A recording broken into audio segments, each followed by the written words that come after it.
Lights out, and we're racing in the sprint here then in the Grand Prix of Italy in Mugello. It's a brilliant start by Marc Marquez on the factory Ducati. He's already going to threaten to split the Aprilias on the run down to the first corner. Going the long way. Look at Marquez. How late is he braking on the factory Ducati? He's going to lead. He's passed all the Aprilias. He got a great start. Super late on the brakes, and Marquez leads from fourth. And Marco Bezzecchi was just way too cautious. Look at Moreira up in fourth place on the LCR Honda. Raul Fernandez carves up the inside of Marc Marquez. Martin also through. The Aprilia's fighting back. Yeah, pushing and shoving already. Moreira fancying an attack now on Marquez into turn 4 and 5, and he's made it through. This is lovely by Moreira up into P3. He's gained 5 places already as he dropped now down through Casanova and Svelli for the first time. Magic from Moreira in Mugello. Di Gianantonio's getting ground. Bagnaya's had a shocker. He's down to 9th place, so that's Di Gianantonio up the inside of Marco Bezzecchi. The pole starter's back to P6 now.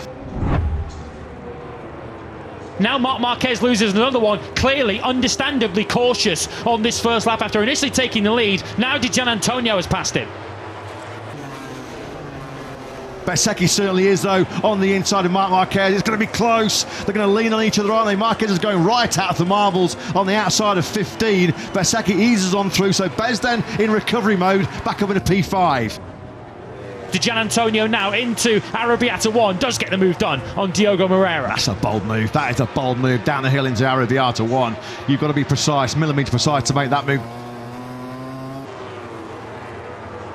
Through into the final corner on the inside of Moreira. There goes Bezzecchi. Bezzecchi's favoured that move, hasn't he? You've got Marc Marquez there a couple of laps to go. This time around, it's Moreira. Gaps come down quite dramatically between Martin and Fernandez through Sector 3. At the end of Sector 2, Jorge Martin was almost a second behind Raul Fernandez, your sprint leader. And out of absolutely nowhere, the gap came down to 6 tenths through Sector 3. And over the line, it was down to under half a second. Jorge Martin has switched into a full attack mode here, hasn't he? It's Fernandez just running out of a little bit of a grip. But now, what was looking like a pretty comfortable Saturday afternoon in the Mugello sunshine for Raul Fernandez might start to get very uncomfortable.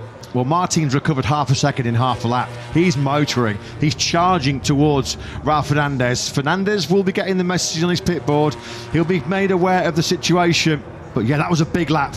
Was that the most important and decisive lap of this sprint so far? We're on lap 9 of 11. Yeah, surely he's thinking, if I can just keep this pace I'm doing at the moment, 46.0, 46.1, that will be enough to win this sprint. Has Jorge Martin gone enter? Because Martin surely from here isn't going to be close enough to attack him down to San Donato on the final lap. And from there, the opportunities get quite limited for Jorge Martin.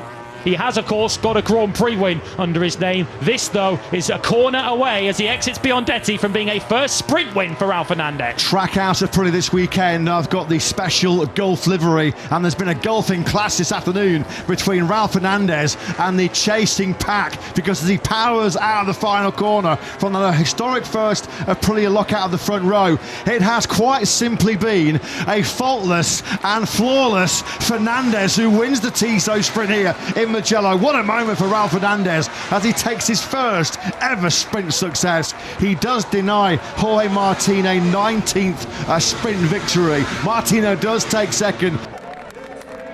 Proving more than just a point today was Raul Fernandez.